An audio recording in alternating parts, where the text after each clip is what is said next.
Brent, Angela, have you ever been pranked on a work computer?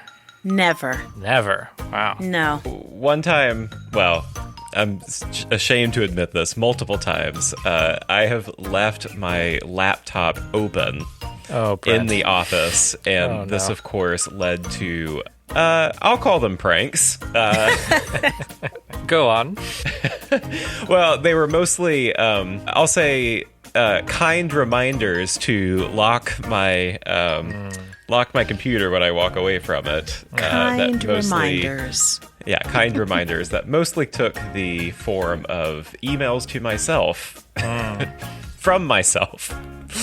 At a previous company I worked at, we would do something very similar where if someone left their computer open and unlocked, someone would post as them in Slack saying like, hey, donuts are on me tomorrow, right? So there's that extra little incentive for them to be a bit more careful. That'll learn you. Mm-hmm. You know, it's harmless fun, right? But it has its role, and that is to encourage people to have better security practices. Mm-hmm. Now, there's a story I want to share with the two of you that happened here at Red Hat, and it's called Catterday. Catterday? Do tell. This story involves pranks and security, but it also involves memes. You have my full attention. You know, this is a great story, but it also led me to wonder, how can memes improve security? Good question. This is Compiler, an original podcast from Red Hat. We're your hosts. I'm Brent Simoneau. And I'm Angela Andrews. We're here to break down questions from the tech industry. Big, small, and sometimes strange. Each episode, we go out in search of answers from Red Hatters and people they're connected to. Today's question: how can memes improve security? Producer Johan Philippine is here to help us out. Now, before we dig into the actual story of Catterday, it's really important that we understand the difference between blue teams and red teams. Angela, do you know what a blue security team is? Yes, I do. So the blue team are the security folks inside of an organization who do the defensive security measures. They're putting the things in place to secure the infrastructure. That's the blue team. You've got a defense team, and so I assume there's an offense team? That's right. Okay. So it's red versus blue. That's the classic, clash of the colors. The red teams, they do kind of the opposite of the blue team, right? They're there to consistently and constantly test the defenses that the blue team have put in place. And when they find something, they usually let the blue team know so that the blue team can then fix whatever it is that needs to be fixed in order to make sure that other people who are looking to find ways into the system can't use that same vector for attack. And to clarify, the red team works for the same company as the blue team. Not always. Not always. Yeah. Okay. Not always. Sometimes red teams are external to your company. Yeah. Oh. Now, they're hired by your company. Yeah. But they've been given permission to try to scan and compromise your system and find out what your weaknesses are. It just so happens that this company has both red and blue teams. And this is for the purpose of learning. Yes. Seeing where your systems may be vulnerable and how to find and remediate those vulnerabilities. No system is truly unhackable, right? So if someone's in your system that shouldn't be there, you've got to be prepared and able to identify them. Now, luckily, we've identified the two culprits for Catterday, and it turns out they're part of the blue team. They are Allison Naylor. I manage the North America Incident Response and Operations team within the Information Risk and Security team here at Red Hat. And Richard Monk. My job is Senior Information Security Analyst. My title is Consulting Information Security Analyst, but if you look in Rover, it says Consulting Detective, and I'm happy for that. Now, you may be wondering what memes have to do with red teams and blue teams. This is what I was waiting for. You're speaking my love language now. I love memes. Memes are so much fun. What's your favorite meme? My favorite meme, this meme is in the Hall of Fame of memes. So when I was at my old job, we were on call and we rotated. So every time when my on-call came, I would post this photo of Beyonce crying with her mascara running, and she has a phone next to her ear and she looks a hot mess. And I would be like, yeah, I'm on call this week. And I would post it on social media and I would send it to my boss. And then, of course, when on call was over, I posted Mary Tyler Moore throwing her hat up in the sky and saying, on call's over. Yeah, that's my Hall of Fame of favorite memes, those two. Brilliant. I love that. Brent, do you have a favorite meme? I don't internet. I don't internet. Well, the reason we're talking about memes today is because it turns out that these InfoSec teams, Red Team and Blue Team, and really the whole InfoSec community, they really love their memes. I make jokes that the InfoSec team are ancient Egyptians and that we speak in pictures and worship cats. So Allison and Richard, they're part of the Blue Team, right? They're part of building up the defenses and they're monitoring the network, making sure that the systems are protected. They don't do any Red Team stuff, usually. But for this one project, Catter Day, they switched sides. Here's how it started. I want to say that it was about 2010. It may have been a little bit later than that, when the very first TVs were put up in the office. Our manager at the time said, hey, it'd be pretty cool if we got Business Cat up there. I ask this as someone who doesn't internet. What is Business Cat? Or who is Business Cat? Business Cat is a very adorable black cat with a little collar and a little yellow striped tie on. And he's adorable. And he's kind of the mascot for a lot of things. Pretty good mascot for a business prank, right? You put him up there, and you know that something's not right. Yeah, you know. Mm-hmm. Brent, would you mind kind of walking us through what these monitors are and what they display usually? So when I first started working at Red Hat, there were no monitors in my office, and then suddenly they started appearing, and they're in places like the kitchen and in the hallway, and they usually just display, the weather, different announcements, the menu in the cafeteria, things like that. But they are all over the place now. So imagine there are these TVs put up all over the place, and you've got this challenge given by your boss to put Business Cat up on these TVs. I know that I would put at least a little bit of effort to try and get that done. Yeah. Yeah. The reach. Who wouldn't do that? Right? The challenge was issued in about 2010 or so, and there was a prize involved, but no one was able to claim it until 2019. Now, I'll put a little bit more context onto this and say that over the course of those several years, it was something that they would maybe try and catch the monitors as they were being restarted to get as much information as they could, and they'd poke around a little bit, but weren't devoting all that much time into actually getting it done. You're saying this wasn't their full-time job. Exactly, right? Oh, okay. The first breakthrough came in 2019. During my normal security analyst type of work, I was investigating an event. And in the process of doing that, I saw some host names that looked a little different to me. I didn't immediately know what they were. We have, tabs on the network where we're able to observe some parts of the traffic. And I saw what looked like unencrypted plain text FTP traffic. And as part of that metadata, I saw what looked like a username and a password, a really, really easy password that no one should be using.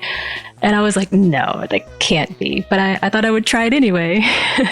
Was the password 1234?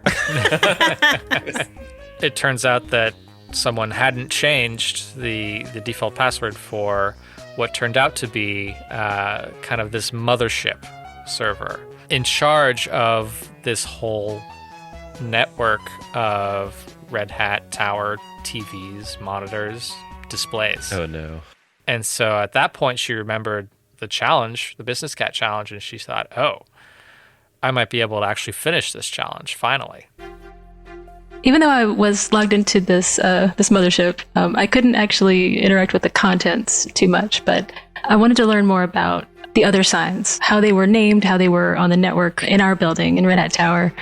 I've started to browse our internal wiki, and I found some host names. They seem to follow a pattern, and I found quite a nice list once I knew the pattern to look for. And I found one that seemed to be different from the rest, and it looked like it was in the main lobby for the building. And I looked for default passwords, and I found one, and I thought I would try it. You know, it can't be this easy, right? But it worked.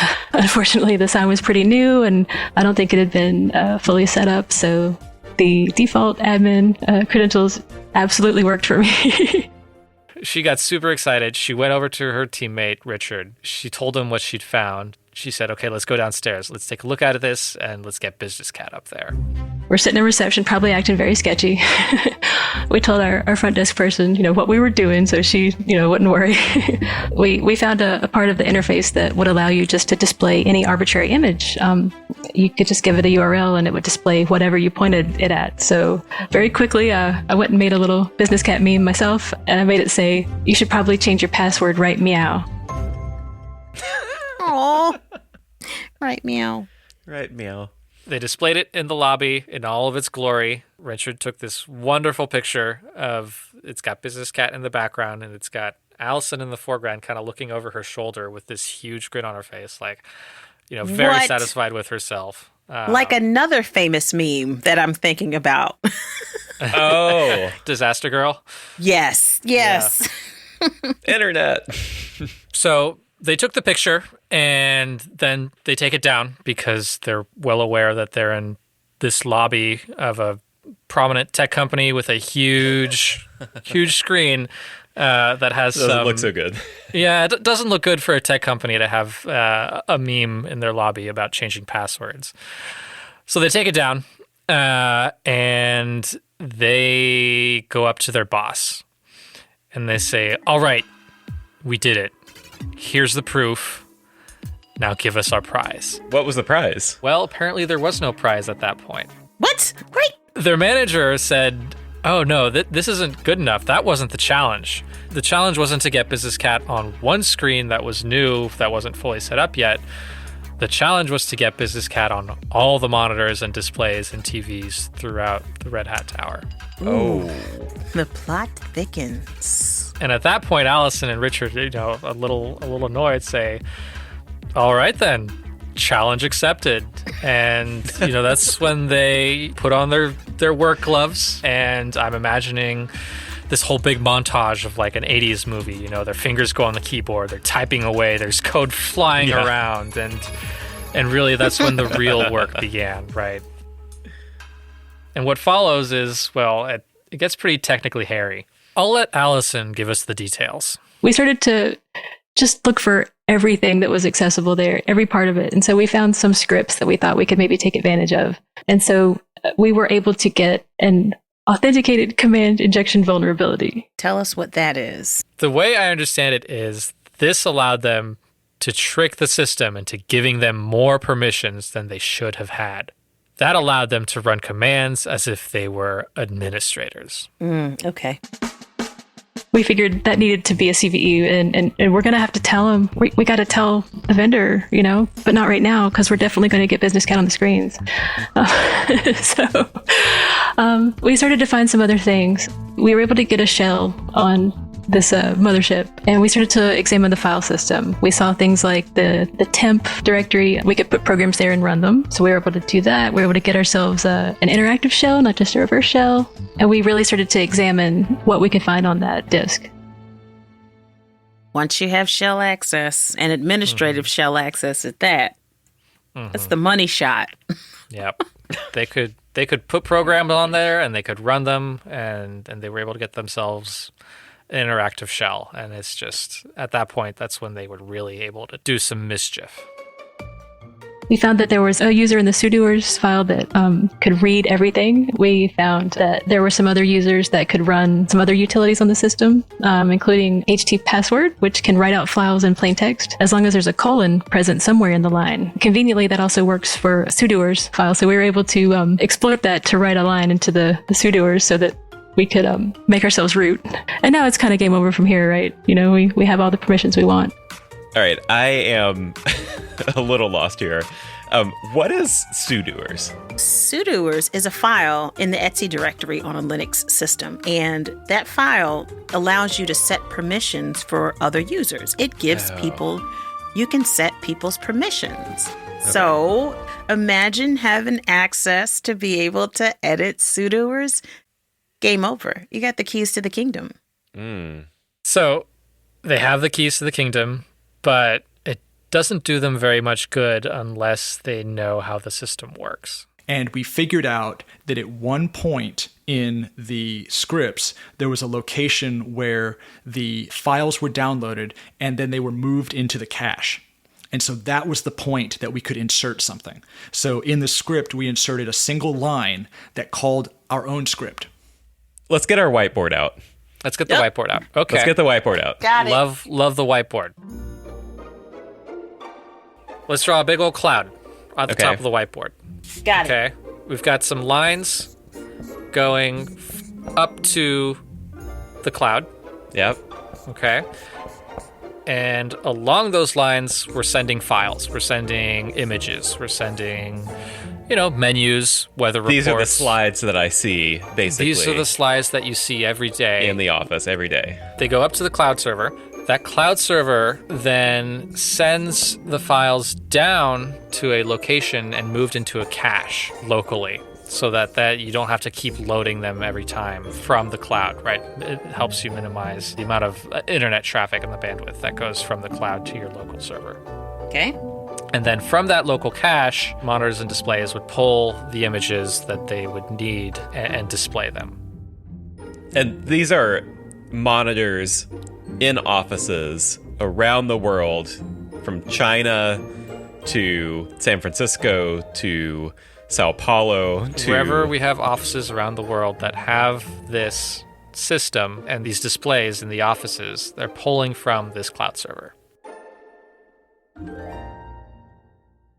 Every time a new slide was downloaded, they were all just images. It would take a picture of Business Cat, like a translucent picture of Business Cat, and overlay it on the bottom right of every single one, every single slide. This is pretty subtle. It's very pretty subtle. Yeah. It's very clever. Yeah. The other thing was there's a term we have called a CNC, command and control server. And so we wanted to manage this thing. We wanted to see what it was doing because we're not going to be on the machine forever. And so I used a service to send every time one got updated. It would send both Allison and myself a notification on our phones. It would say, hey, I saw a new slide, and it would give us a picture of the slide. So we could watch it in real time as it was updating these slides. Then they would know that Business Cat was on his way to a screen near you. Wow. And so they did that. They left some comments in the code to say like, hey, this is InfoSec. We're playing around. If you see this, let us know so we can talk about what's going on here. Within about 24 hours, Business Cat started making his way around the world. So obviously he started appearing in the Red Hat Tower in Raleigh, North Carolina. But Allison and Richard also started getting messages about Business Cat showing up in Brno in the Czech Republic. Wow. And in Brisbane, Australia. Worldwide cat. Mm-hmm.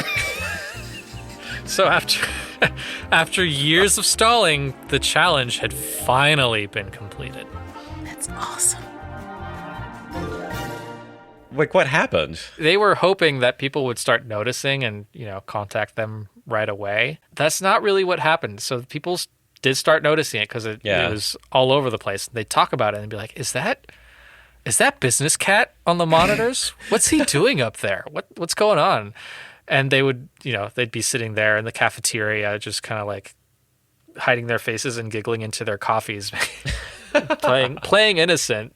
It took about a week before someone actually contacted InfoSec to be like, hey, do you know what's going on here? Why is Business Cat showing up on these slides? We don't think that that's normal. We don't think this is normal. At that point, let's say, yeah, that was us. We had our little fun, but we've got some things we need to talk about. Wow. Okay, so they got Business Cat on all of the monitors all over the world. That is such a feat. Yeah. In and of itself. And what was their prize? They went to their boss who, had issued the challenge and explicitly told them, they had to get it. It couldn't be just one monitor. It had to be done all over the world. So they were like, okay, well, this is what you asked for. Here it is. And their manager said, okay, good job, which is, another meme.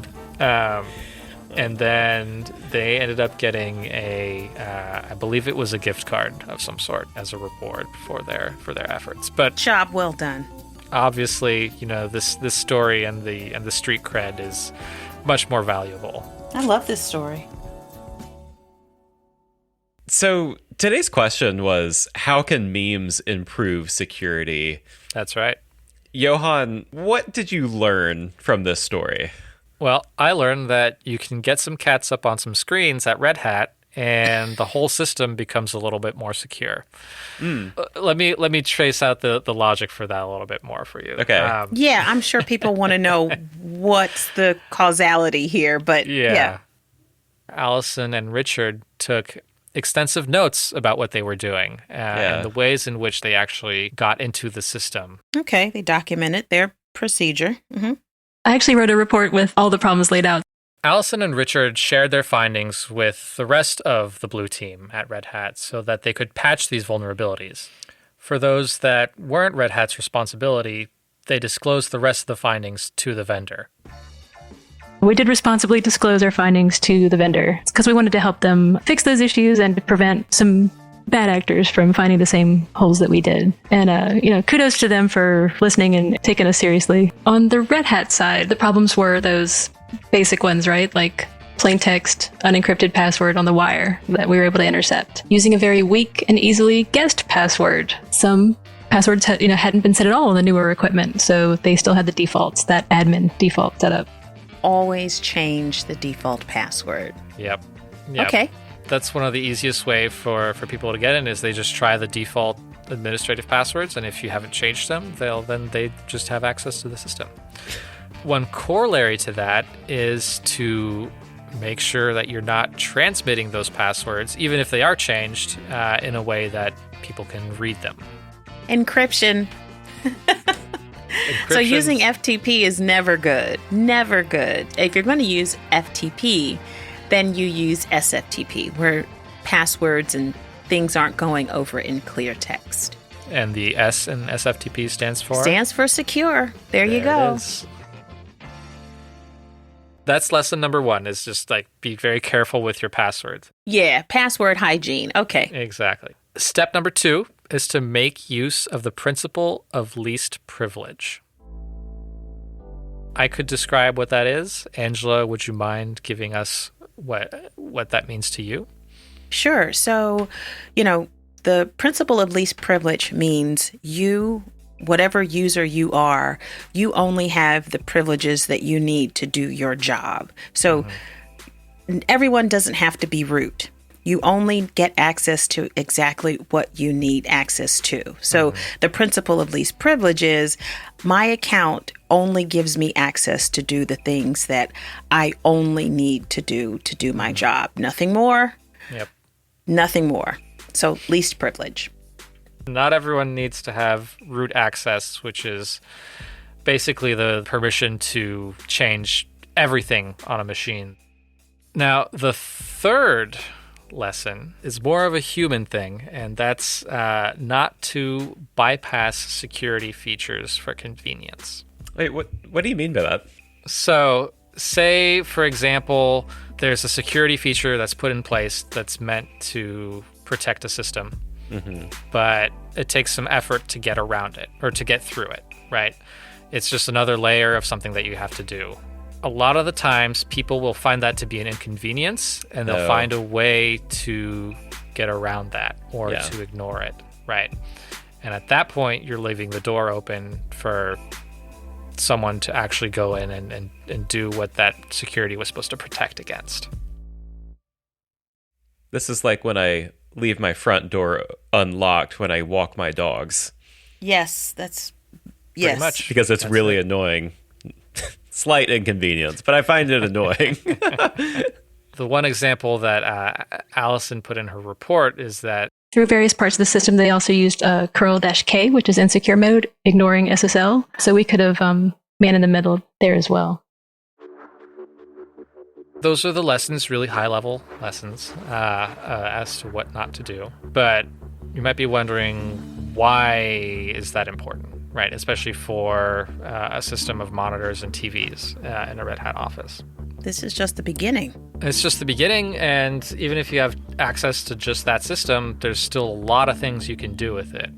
And even though a business cat on screens is harmless, you can put things in front of people that aren't so harmless, like instructions to go to a certain website to fill out information to update, something for a made-up work.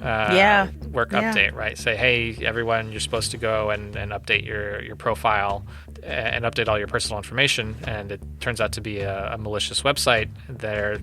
Then they start collecting all this personal data about people from inside the company. I could also see, like a QR code or... Mm-hmm. Yeah. Exactly. I'm thinking of a myriad of ways or things that you can put up on that screen that could be so detrimental to, Red Hatters all over the world. Business Cat was very innocent, very cute, but it just shows the depths at which, you could infiltrate and social engineer folks to do all kinds of things that they don't think, they wouldn't bat an eye.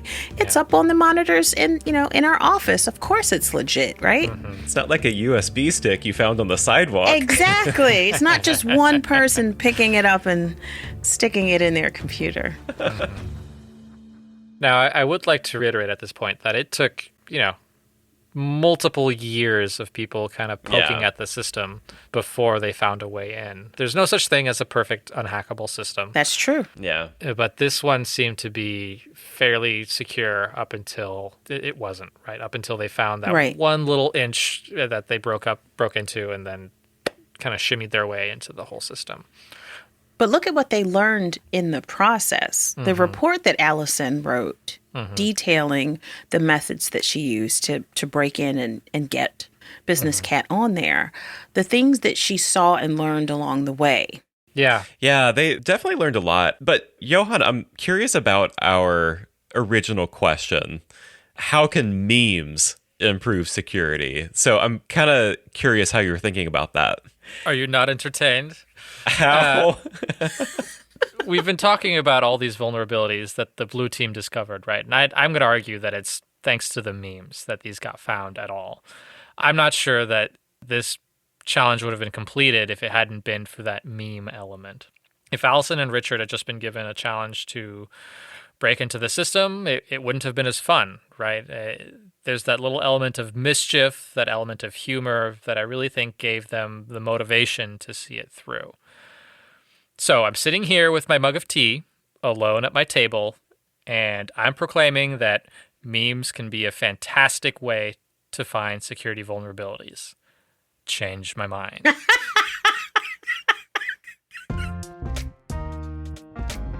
And that does it for this episode of Compiler. Today's episode was produced by Johan Philippine and Caroline Craighead. Victoria Lawton is always monitoring our work for shenanigans. I love her for it. Our audio engineer is Elizabeth Hart. Special thanks to Sean Cole.